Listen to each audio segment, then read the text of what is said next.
Okay. So, and I was just going to follow up and say, I'm sure Kathleen will also be sharing a link to the recording for you as well. So let's go ahead. Let me just get a little organized here. Okay. So if everybody's able to see my slide deck here, sees the initiative. Yep. Okay.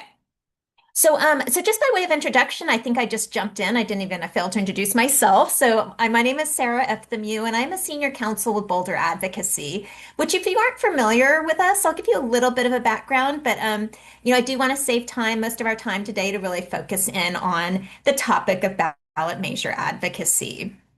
I'm also a California based person. I'm a little bit south of most of you. I'm down in Orange County. All right. So if you aren't familiar with Alliance for Justice, which is my organization, I encourage you to check out our website, afj.org.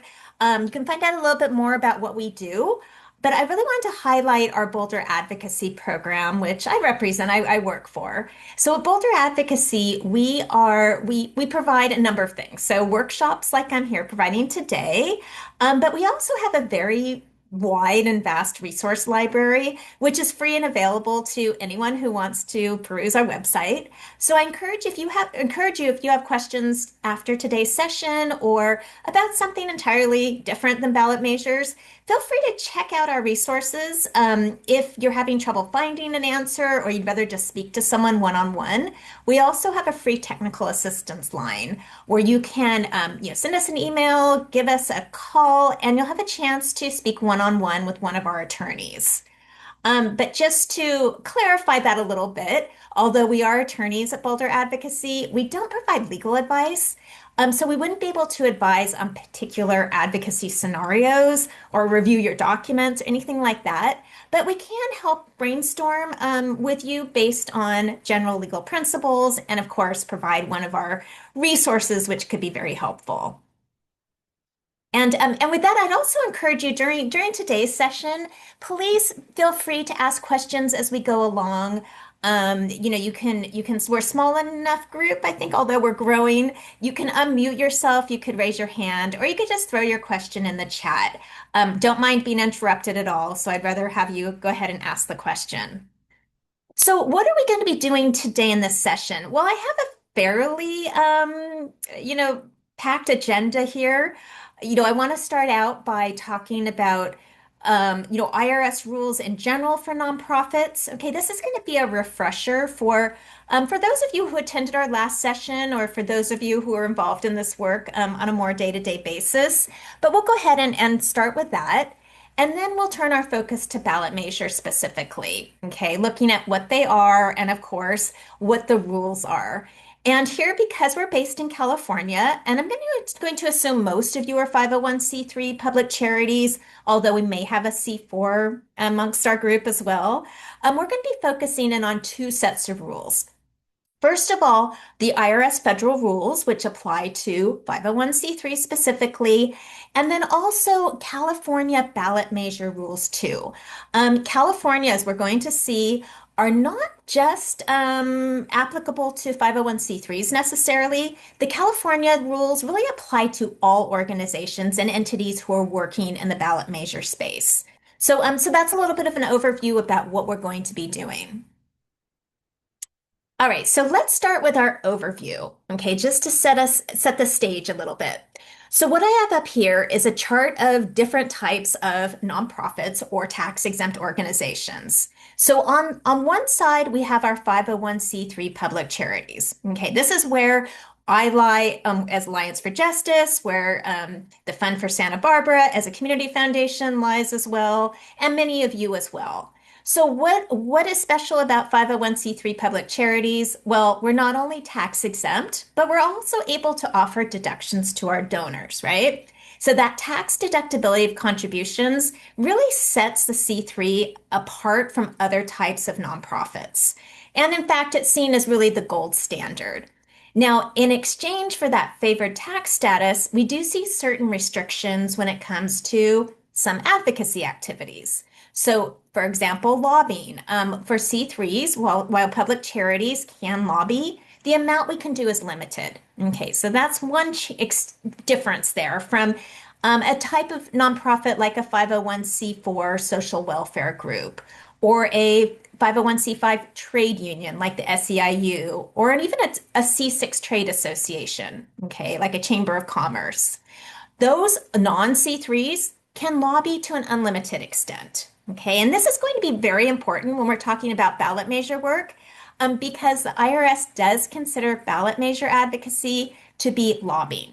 Okay, so we'll get to more of that in a moment, but that's why I really want to focus on that rule. Now, one more important restriction for C3s comes into play when we were talking about partisan political work. So particularly important around election season. So C3s are absolutely prohibited from supporting a candidate for office or opposing a candidate for office. Okay, so in other words, C3s must always remain nonpartisan. Now, again, how do other types of nonprofits compare? Well, non C3s can endorse candidates, can oppose candidates, can engage in that partisan work as long as it's not their primary purpose. Okay, so there are some key distinctions there. But from here on out, I really want us to focus on the rules that apply to C3s. Of course, if you guys have any questions or want some more comparisons, we can certainly touch on those. Okay, so this image here, this traffic light analogy, visualize what I just described, the rules I just described for the 501c3. Okay, so on the one end, we have our partisan political work, right? We have, okay, so this is what I'm going to put under our red light. So if you think about the advocacy rules that the IRS imposes on 501c3s as a traffic light, you would think about your partisan work endorsing a candidate or opposing a candidate for public office. That's red light activity. That's something you simply can't do as a C3. Now, following along that analogy, we have our yellow light. Okay, our yellow light is when you're coming up to an intersection, you don't have to come to a full stop, but at the same time, you don't want to be roaring through at full speed. You want to slow down and think, okay, proceed with caution. And the reason there is because, again, C3s can lobby, but it's limited. And here, this is where I'm going to put nonpartisan ballot measure advocacy. We're going to drill into this in more detail as we go forward. But for now, just think of ballot measure advocacy when you're advocating a yes or a no vote on a ballot measure on a proposition. This is going to fall into yellow light limited activity.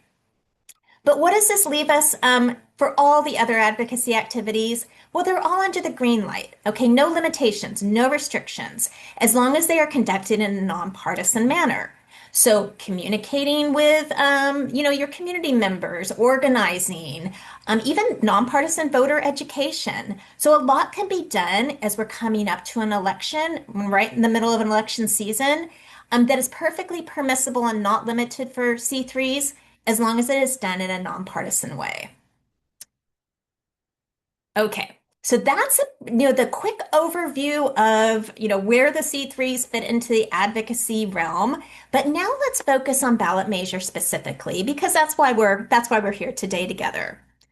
So by way of introduction, what is a ballot measure? What does it mean? Well, they can come in many different forms. Okay, so we have constitutional amendments. This would be a ballot measure that is seeking to amend the state constitution rather than to enact a new law. Okay, so we saw in our last general election, we saw many propositions that did do this. For example, if you worked on Proposition 6, that would have actually changed the wording in the state constitution.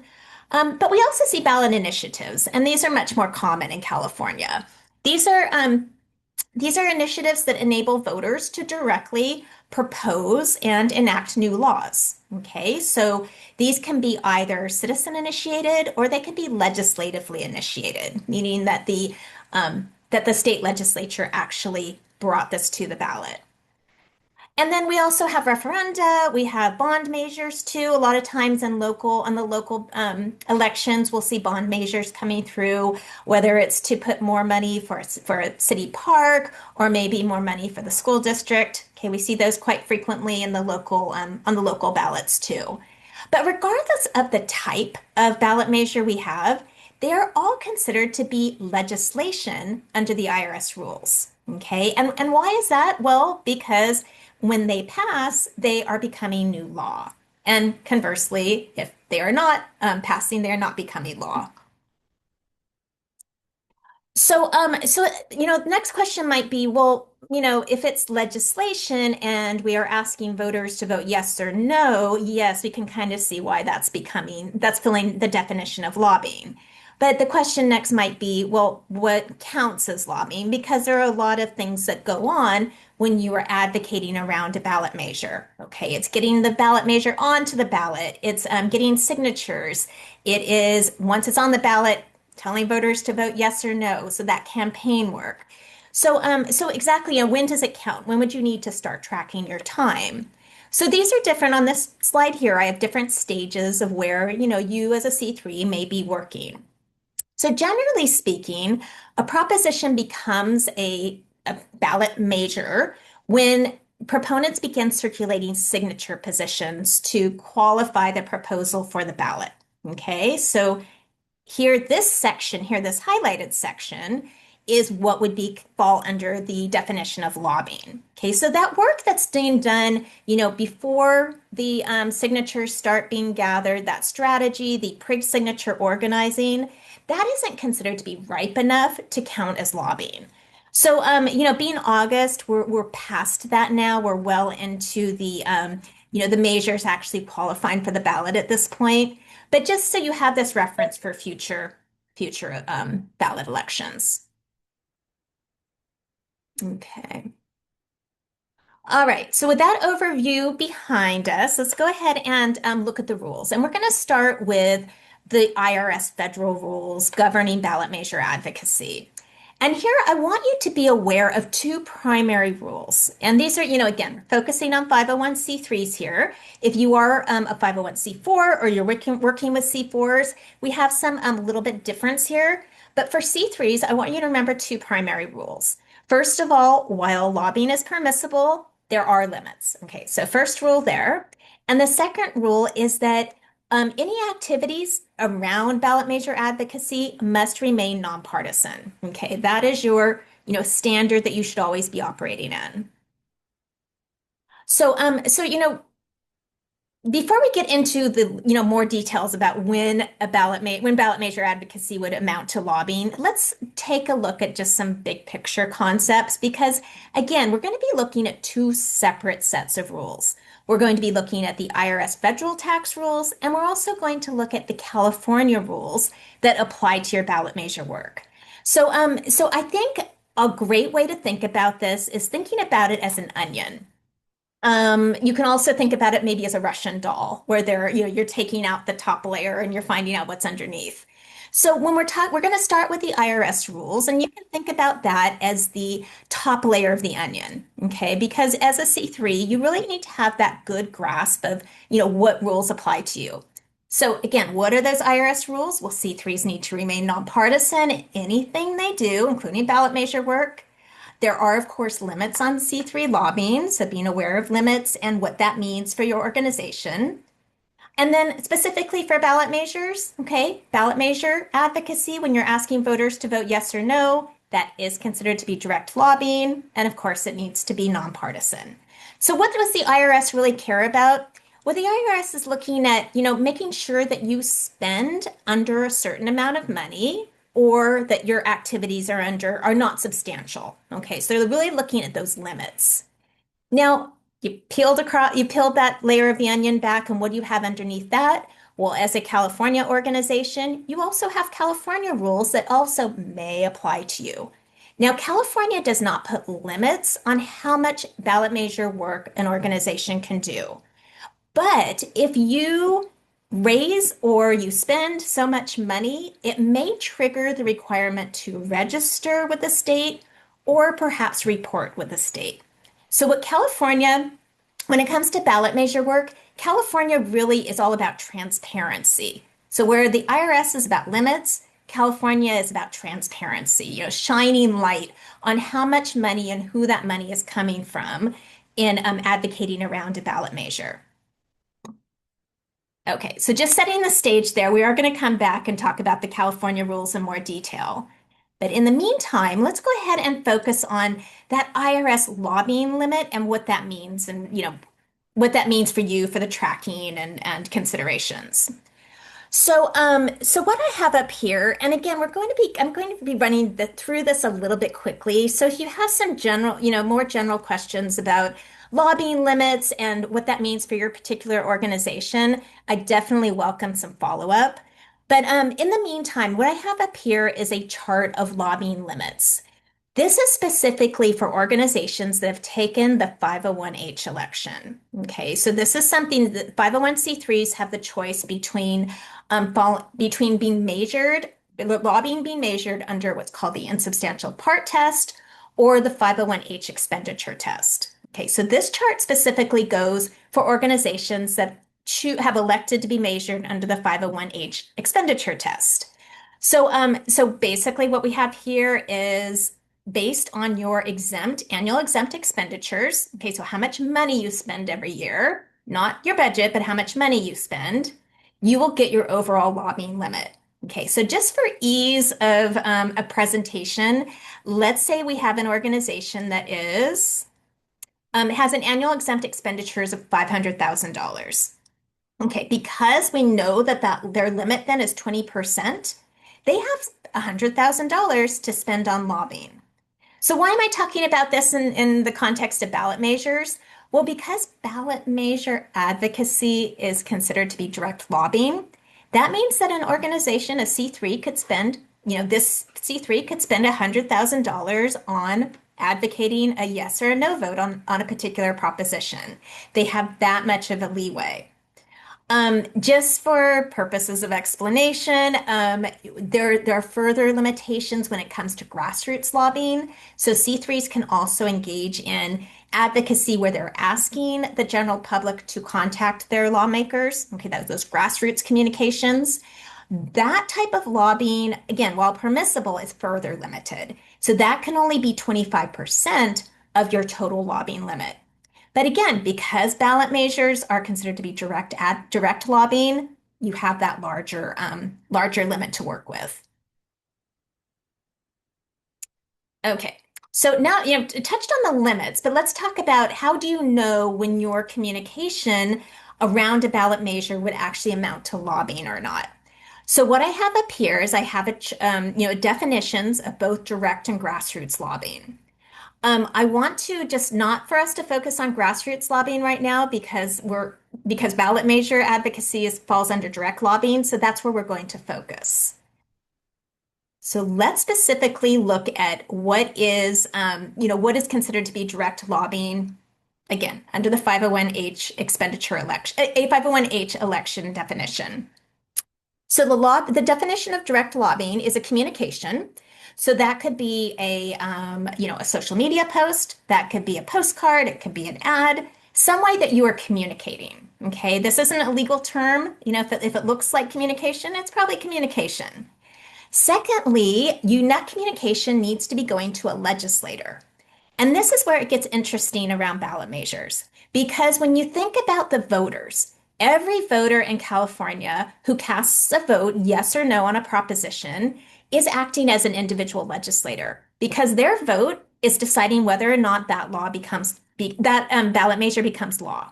So in that regard, you can think of yourself, you've just become a legislator by registering to vote in California.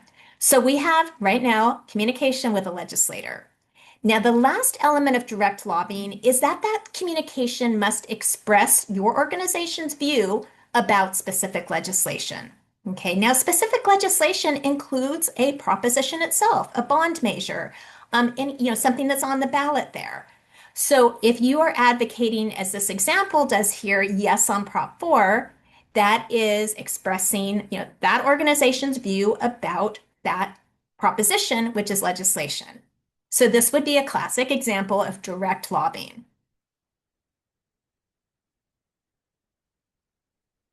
Okay, so just again to focus on, what is specific legislation here, and to reiterate, when we think about legislation, we think about bills and ordinances, perhaps budgets. But again, as I explained in the lead up, because the what the voters are voting on is going to be new law, happening or not, that's why it meets this last element of direct lobbying. Okay. So in the ballot measure context, there are actions that you can take that would meet that direct lobbying definition, and other actions that could just be, your run-of-the-mill advocacy. Okay, so as part of what your analysis is going to be when you're thinking about should we send this post out, or how do we classify this particular post? Do we track it as lobbying? Do we track, or do we need to bother tracking it at all? These are some examples of what, might be considered lobbying and what might not. So if again, you use a social media post here as an example, that's the easiest way. If the post is simply encouraging people to vote, without mentioning issues. So it's a pure get out the vote kind of message, but not talking about what's on the ballot necessarily. Okay, that's not lobbying. It's not nonpartisan, perfectly permissible for C3s. Or if it's public education around an issue, but not necessarily talking about the measure. So we need more money in schools, but not specifically referencing, Proposition A.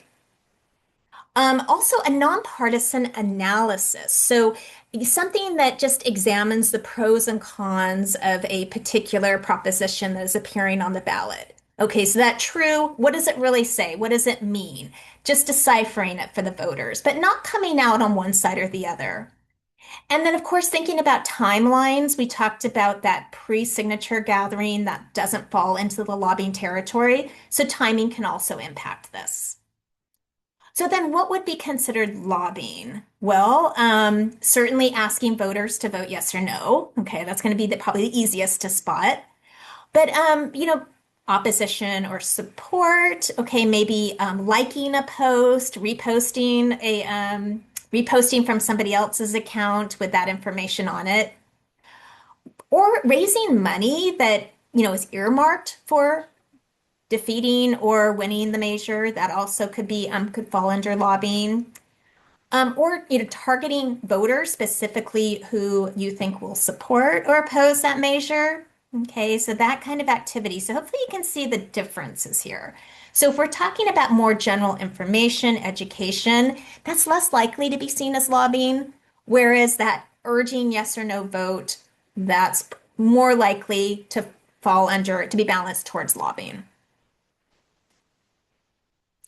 Okay, so I've been talking a lot now. I just wanted to share a few examples and get your thoughts. All right. So I want to, I pose this question based on the rules I just went through. Do you think this post would be considered lobbying under those IRS rules? So what we have here is it's a social media post, it's a flyer, call it what you will. It says yes on Prop 1, explains a little bit about Prop 1 does, and then reiterates down at the bottom, check mark, vote yes on Prop 1. So what do you guys think? And again, I have the definition of direct lobbying here on the left of the slide. So we're looking for communication with the legislator expressing a view. Okay, seeing some thumbs up there. Absolutely right. So this is a, good example of direct lobbying. Permissible for 501(c)(3) public charities. What does it mean though? Well, because of those lobbying limits, this organization would need to keep track of whatever they spent on lobbying and ultimately report it when the 990 time comes, they would need to report it. Okay, so in contrast, let's look at another example. This was about everybody's favorite ballot measure earlier this year, Prop 50. Okay, so in this particular post, we have pros and cons of California State Ballot Proposition 50. They say nonpartisan, unbiased explanation of Prop 50, talking about which election it was going to be voted on. And then we have some vote, vote, vote, but that's all we have. What do you guys think about this one? First of all, do we have a communication? Seeing thumbs down. Yeah, it's communication though, right? To legislators, voters. Yep, got that. But we don't have that we don't have the view.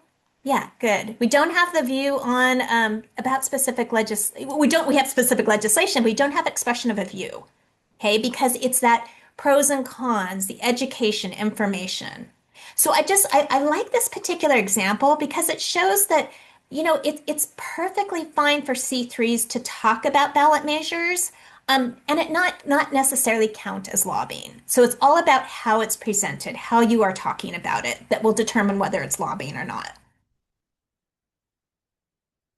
But again, as a C3 public charity, the IRS allows lobbying.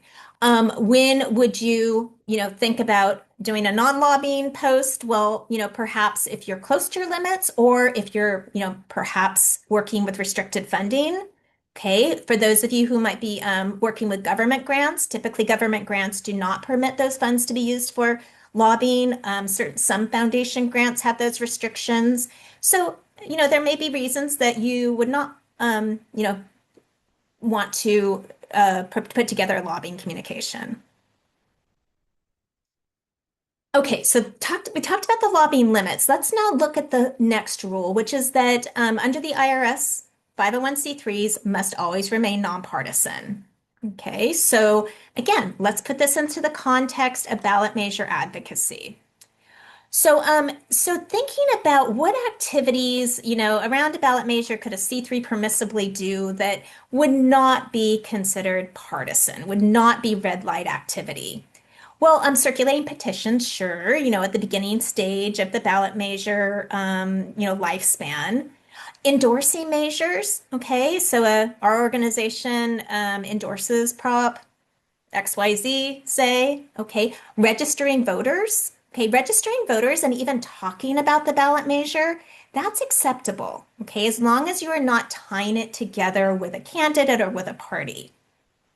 And of course, telling or asking voters to vote a certain way on that ballot measure. Okay. Again, and this is an area where, it can cause some confusion because we're told as C3s that got to remain nonpartisan, got to remain nonpartisan. So that, sometimes that absorbs into, well, we can't talk about anything that's on a ballot, candidates, anything else. And ballot measures are really the exception here. You can absolutely tell voters to vote yes or no, express your view, although it does need to be tracked as lobbying. So then what would be considered partisan? What are some types of activities that, are more risky that would get into that red light territory?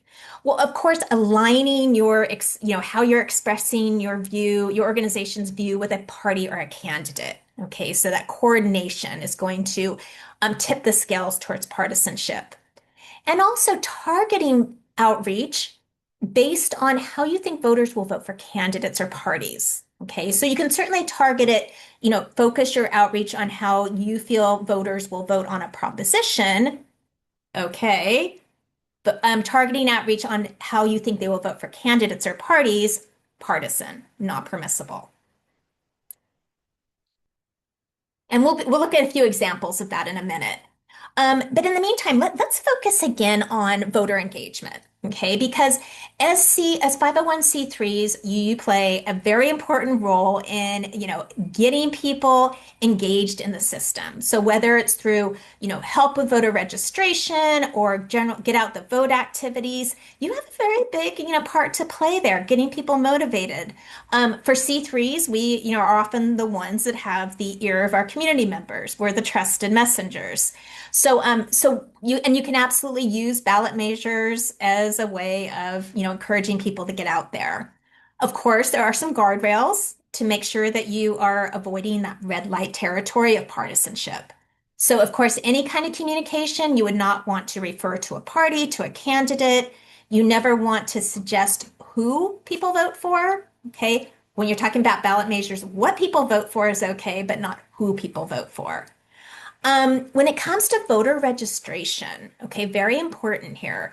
You can mention the ballot measures, but you need to make any kind of voter registration efforts available to everyone. You can't just focus your voter registration, if you're doing that, on folks that you think will vote for or will register for a particular party or vote for particular candidates.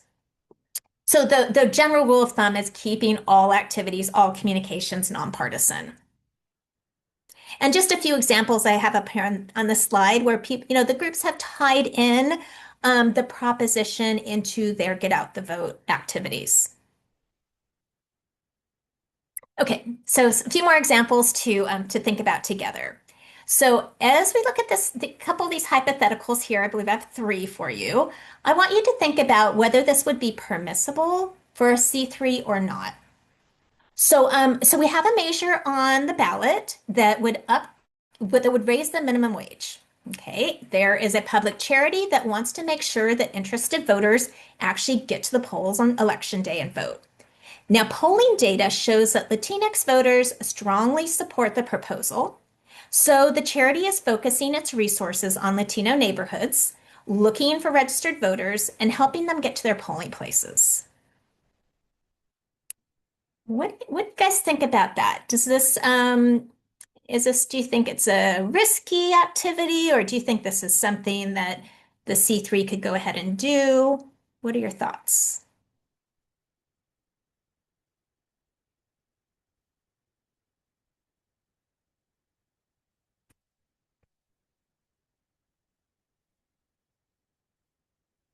Okay, great. I'm seeing this as permissible, doesn't target party membership.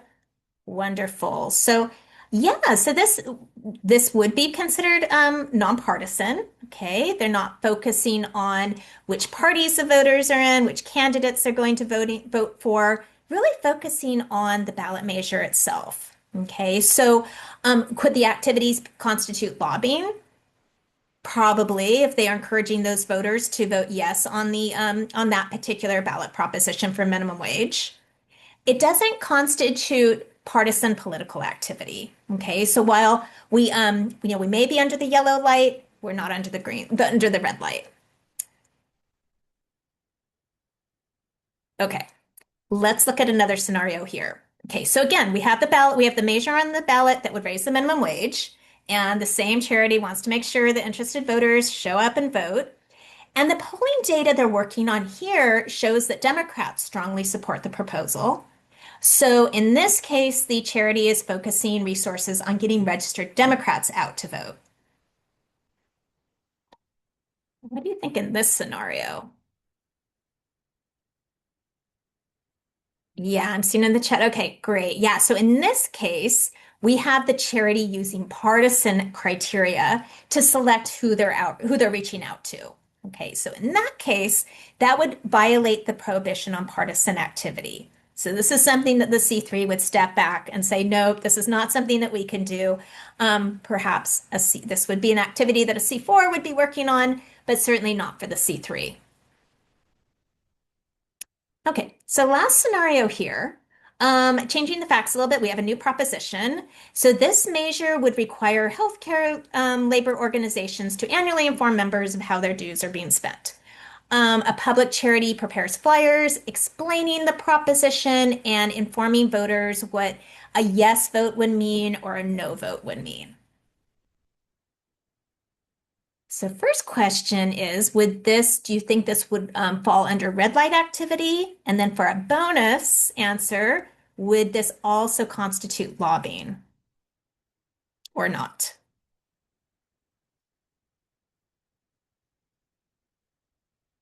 Okay, great. Thanks for putting your thoughts there in the chat. Yes, we're talking about education. Okay, so educating voters about the ballot. The activities do not constitute lobbying, okay, because it's kind of like that Prop 50 example I'd shown you, where it was just explaining what a yes or no vote meant, the pros and cons, but not really coming down with an ask for a vote yes or no. Okay. See, those are three different scenarios, all dealing with ballot measures, just to show how C3s can engage in different ways with very different, consequences. Okay. So in this next section, as we move on, we're going to put the IRS in the rearview window, and we're going to take a look at what happens when your nonprofits decided to engage in activity either supporting or opposing a ballot measure in California. Okay, and here I want to start out by, well, actually, let's go ahead and look at our comparison slide again. I'm going to come back to this. So again, we focused on the IRS rules and the lobbying limits and the requirement to remain nonpartisan. So California rules are all about disclosure and transparency. So California is not placing any limits on lobbying. And in fact, the California rules are not just limited to 501(c)(3)s. The California rules apply to all organizations, all entities that are engaging in ballot measure advocacy. So we don't have those same limits there. Now, what we do see is that based on activities and based on expenditures, there may be a requirement to register and or report, how much money you're spending and your activities. And one more important note about the California rules. California does not only limit, treat it as lobbying and treat it as limited. It doesn't even fall under the lobbying disclosure rules. Ballot measure advocacy in California falls and, is considered to be campaign activity as opposed to lobbying. It doesn't mean it doesn't mean all of a sudden you can act in a partisan manner, but that's just where the rules fall under. Okay. So before we talk about, what the disclosure requirements are, when you need to report, when you might need to register, I first want to talk about what activities are not included. So which activities would you not need to report under the California disclosure rules?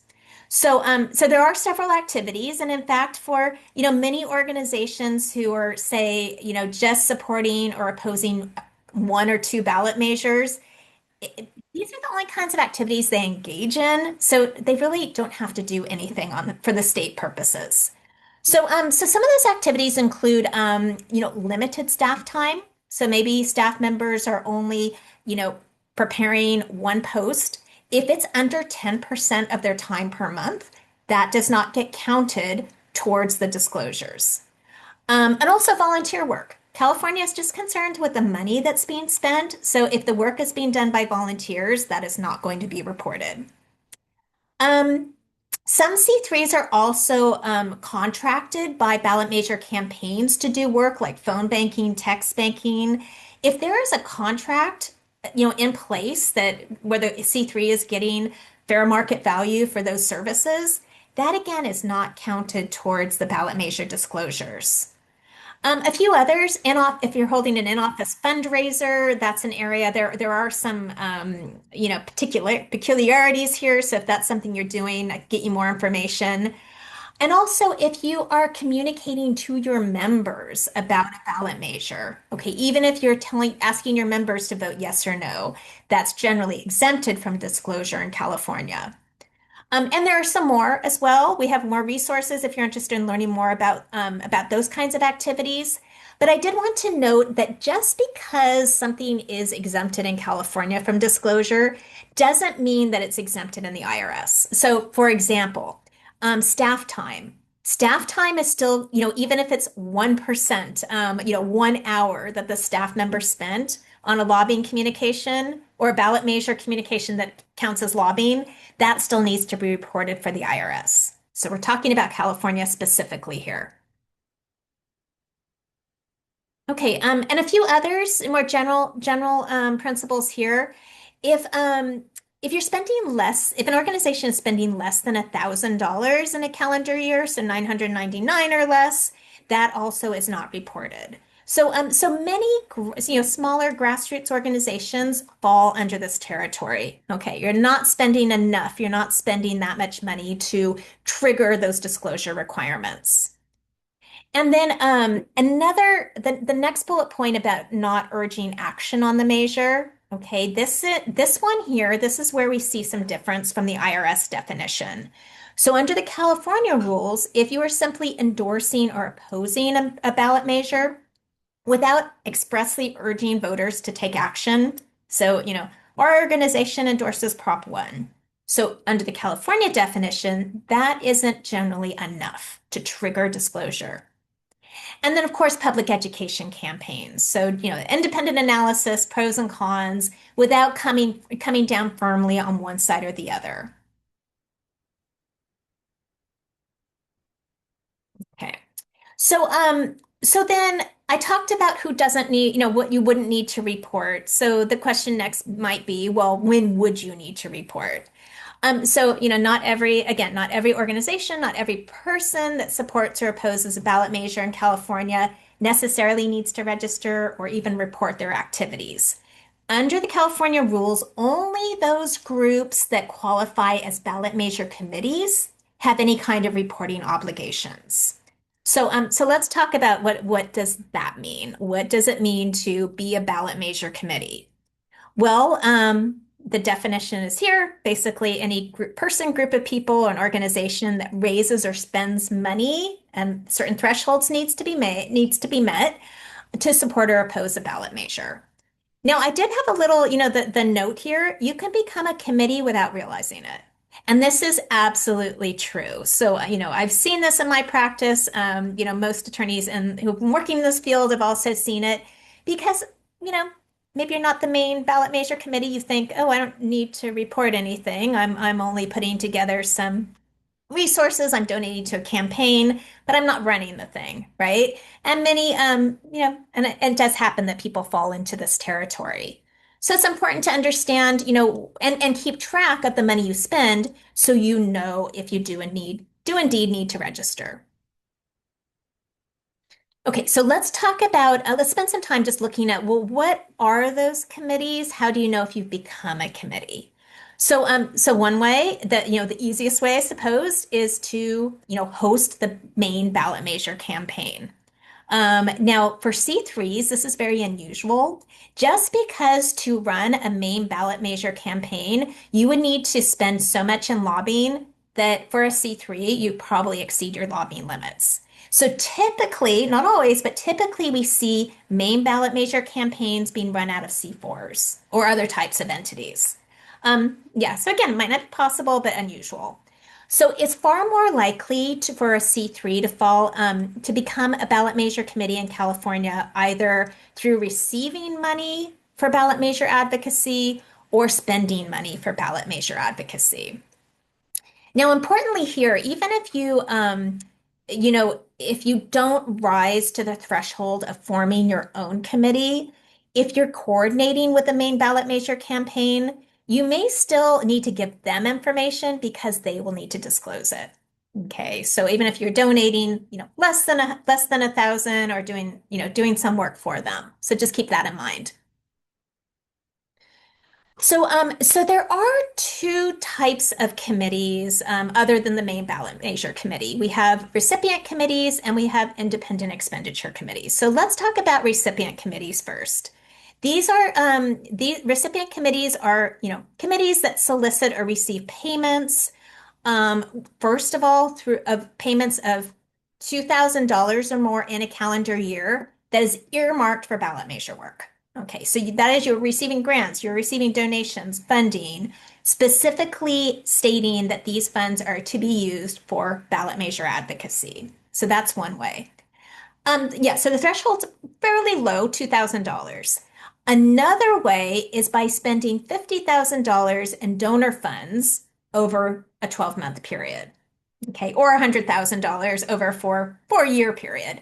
But so you're looking really at two magic numbers there. So $2,000 or more in earmarked funds or $50,000 in donor funds. Okay, and by that second scenario, that second situation would be if the C3 is using money, from general funds that is raised through the general donor solicitations, but not necessarily earmarked for ballot measure work. Now, the other type of ballot measure committee is an IE committee or an independent expenditure committee.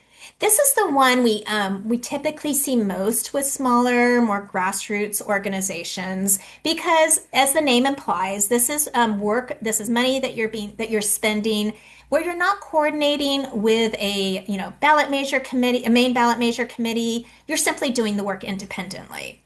You aren't necessarily spending money that's been earmarked for those purposes either.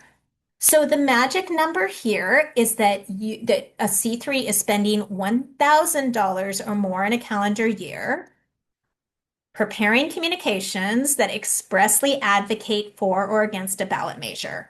and of course are not in coordination with a ballot measure committee, so acting independently. Now, importantly here, the as I said, the magic number is $1,000. If it's under $1,000, it doesn't need to be reported.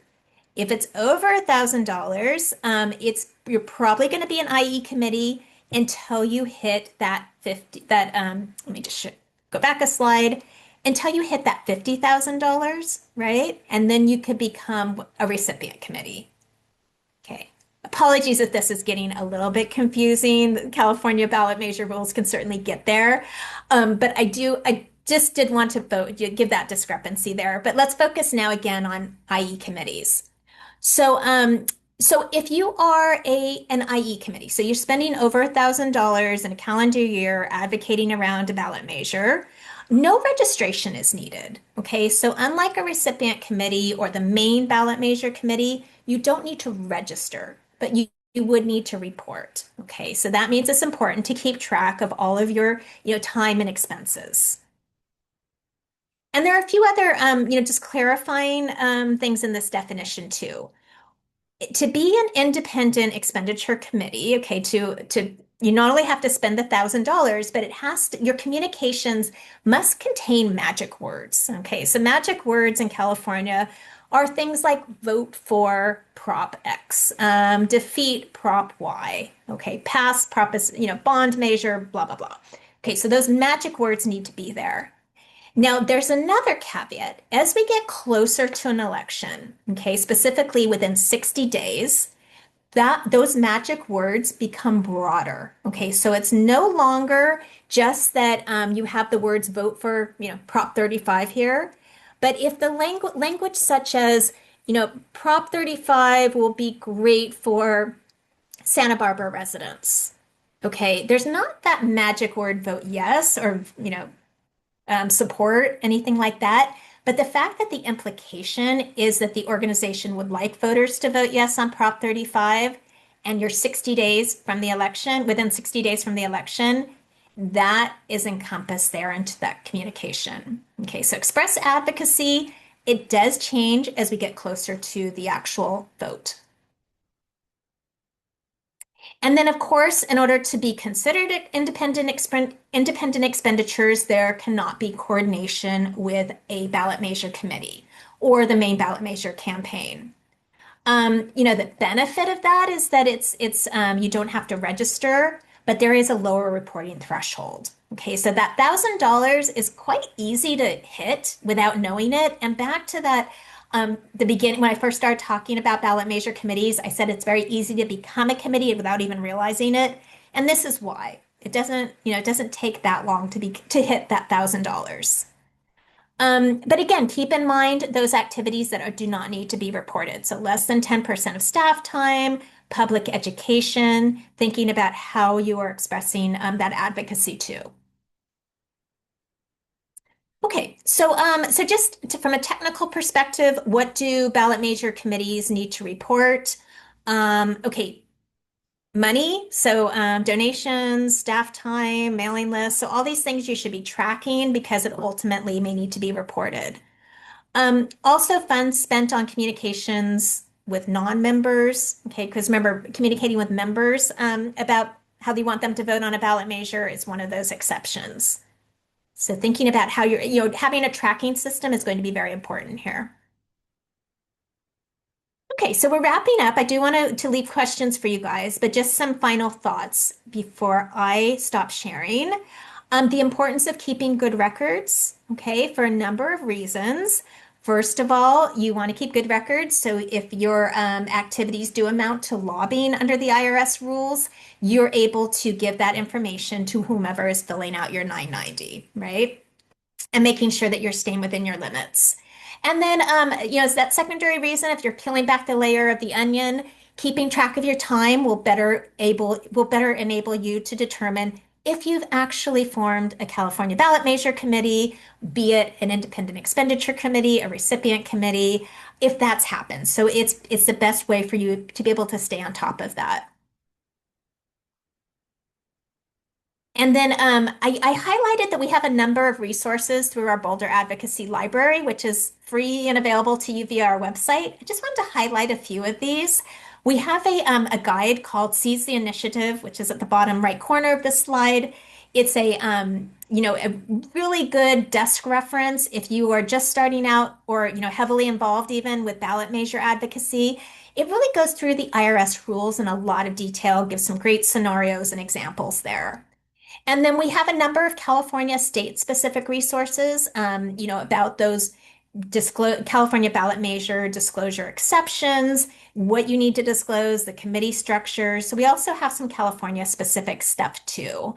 And then just on this slide, I also have some other information about advocating during election season in general. So again, I will make sure all of these links are available to you in my follow-up, but just wanted to highlight them here too. And then finally, if you do have questions for me or for one of my colleagues after today, you can always reach out to our free technical assistance line. I have the QR code here, which will get you to the form that you can fill out, or you can just reach out to us on by phone or email too. Okay, with that, I'm going to stop sharing. Check the chat. Thank you for those nice words there. I do see a question here. If a C3 subgrants to C3 partners, and the partners are the ones hiring the staff to knock on doors or make calls, would both orgs need to report it? Okay, great question there. So how are Context. Hi. Oh yes, Karen. Hi, thank Hi. you. Good to see you, Sarah. Karen from California Immigrant Policy Uh-huh. Center, everyone. And also so we would be granting to our C3 partners as that consideration, but we'll also be providing technical assistance and working with our partners throughout the campaign. That's how we have worked with them. But this time, we're interested in doing it with the ballot measure. So that would be the context and the reporting. If you can just go into it, and would that make us? Would we need to be a committee in that case, if since we're might be spending a significant amount of money? And I know to just as an example, what would be the situation? Yeah, that gives us a lot to kind of think about, a lot of different scenarios. So let's start with the IRS because you're thinking about your onion or your Russian doll here. So we'll look at the outer layer first. So a C3 can absolutely make a grant to another C3. But if it's for lobbying, it would count towards the grantor C3's lobbying limits. Okay, so if it's $100,000, or let's make it smaller, $10,000 grant to a C3 for the purposes of advocating a yes vote on Prop 1. Okay, as because the C3 could do that themselves, they can grant those funds to do it, but it would count towards their limit. Um, from the California perspective, it would all depend on, how much money is involved. So are we talking about 50, is it going to be a $50,000 fund, donation, a grant? That could trigger that that could trigger that recipient committee requirement. Um, so it's all going to depend on the amount and also how the grant is structured. Is it earmarked for that, for lobbying for that, for a ballot measure or for ballot measure advocacy, or is it for some other purposes? Is it for education? So yeah, that's what it's going to depend on those individual factors. Marcella? Yes. Hi, thank you. Can you explain if there is, when you refer to members, communications to members, if you mean a specific legal definition of what a member is? As I recall, it's voting members in your bylaws, that are actually explicitly like AAA auto insurance, is a membership structure versus grassroots organizations that refer to their base as members. Yes, and thanks for bringing that up because that's a really this is where here the IRS and the California treatment of the term members differs. Okay, so when we're talking about members under the IRS rules, the term is much more broad. It's who an organization considers its members to be. So, folks that donate regularly or, even maybe subscribe to their newsletter. And, so it's much more broad. But California's definition of members is that legal definition. So do they have voting membership rights in the bylaws? Are they, is there some kind of qualification of members and do they meet that qualification? So when we're talking about what is exempted from disclosure, and I mentioned member communications, we're looking at that more narrow definition because we're talking about the California rules. So thanks for allowing me to Thank you. clarify that.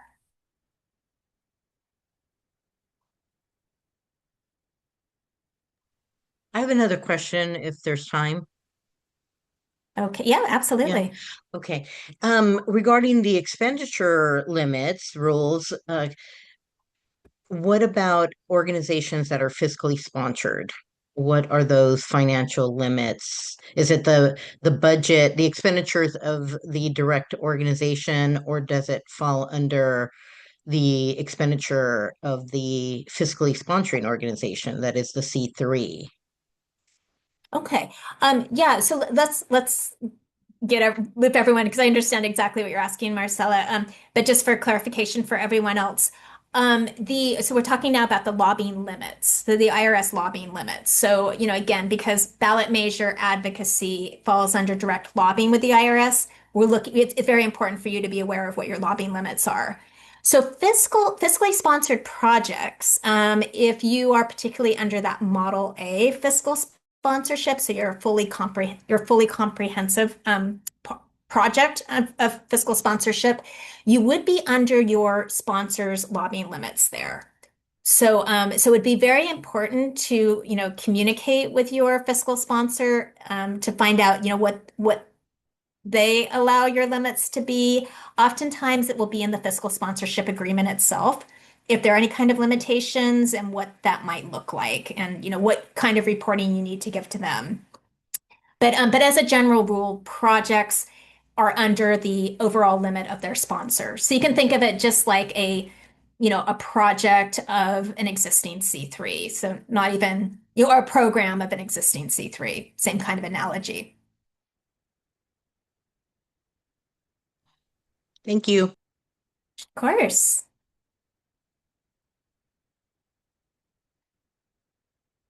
Okay, so we have a question in the chat here. Um, I think I understood that if we spend a certain amount of time working on ballot measure work, provided it's uncoordinated with the campaign, we as C3s could run an IE. I thought this was something PACs could do. Can a C3 run an IE for a ballot measure? I'm wondering if I misunderstood. Okay, so I believe the question is, can a C3 be an independent expenditure ballot measure committee? And the answer is yes. Okay, so under the California rules, there's not a distinction between C3s and other types of entities.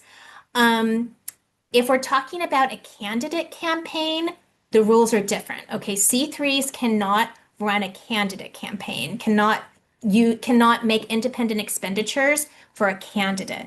So it's, again, this is an area where it's important to distinguish, even though, propositions are appearing on the same ballot as candidates, C3s cannot advocate for a candidate, but they can advocate for the proposition.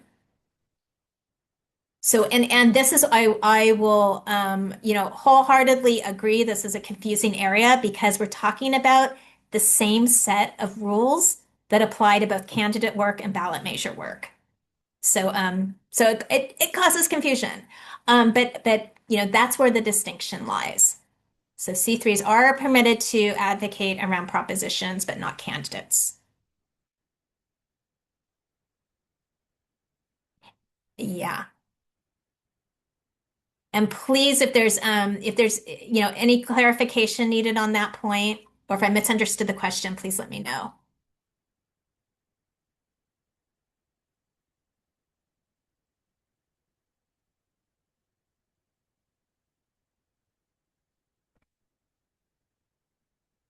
All right. So I'm absolutely here for, for another, I think I have you guys for another 15 minutes or so, but if you have any, if you need to digest the information, which I totally get, feel free to take your time doing that.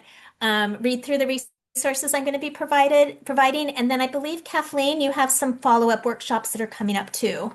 Yes, thank you for that, Sarah. And thanks for such a wonderful presentation. Before folks hop off, I just want to share that we have a couple of really important sessions coming up offered through the Fund for Santa Barbara. So starting next week, we'll have a two-part series called From Values to Voice. So we're going to dive in on how to do ballot endorsements as an organization. It's going to be really fun, really interactive. Myself and our Deputy Director, Patricia Solorio, who many of you know, will be facilitating that. So it'll be the two of us leading you through how do you do ballot endorsements and where are the tools and resources and how do you put together a committee? The Fund for Santa Barbara has years and years of experience of doing a collaborative ballot endorsement process. That's something we do every election year. That's something we're doing again this year.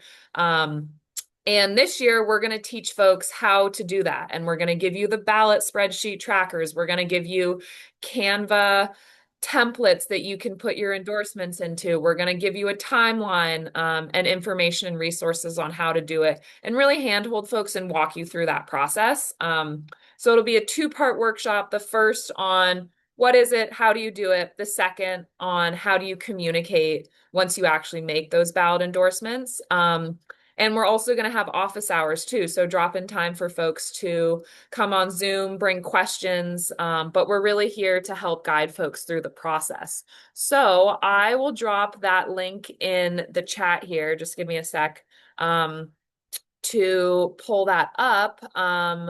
But it will be two sessions. The first one is next week on Wednesday, and then another one in September. And like I said, some office hours there.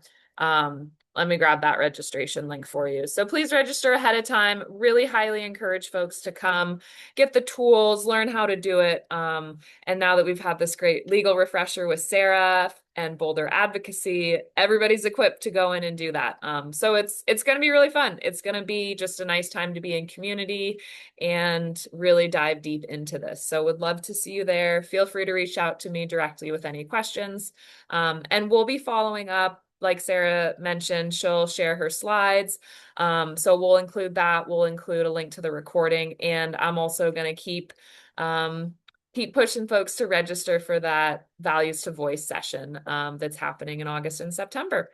So with that, it looks actually, Sarah, like we do have one more question in the chat from Karen, who asked, could you share the calculator to help us understand the lobbying limit? Yeah, so I put the link in there and I replied to Karen. Yeah, and to everyone. So just by way of explanation, Karen's more familiar with our resources. Thanks for noting that. So we do have a lobbying limit calculator on our website where if you plug in your annual exempt expenditures, which, little shortcut, you can find it on line 18 of your 990 if you need a little clue.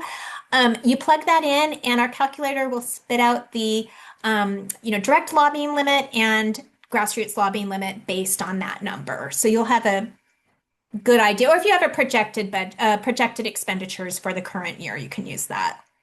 So it's a handy little tool. Great. Thanks so much for sharing that, Sarah. And if there aren't any more questions, just wishing you all a great rest of your day and hope you get some sunshine and hope you also just get a chance to take care of yourself today, whatever that might look like. So thanks so much. Thanks for being here and thanks for being engaged. And I know that yeah, there's a lot coming up with elections. So the Fund for Santa Barbara is always here to support you. And same thing with Alliance for Justice and Boulder Advocacy. They have an amazing technical assistance hotline. But really, we want folks to feel safe. We want you to feel prepared and we want you to feel excited for elections. So however we can help do that, please keep us posted. But other than that, have a great day, and we'll see you all hopefully next week for our Values to Voice session. Thanks so much, everybody. Thank you. Bye, everyone.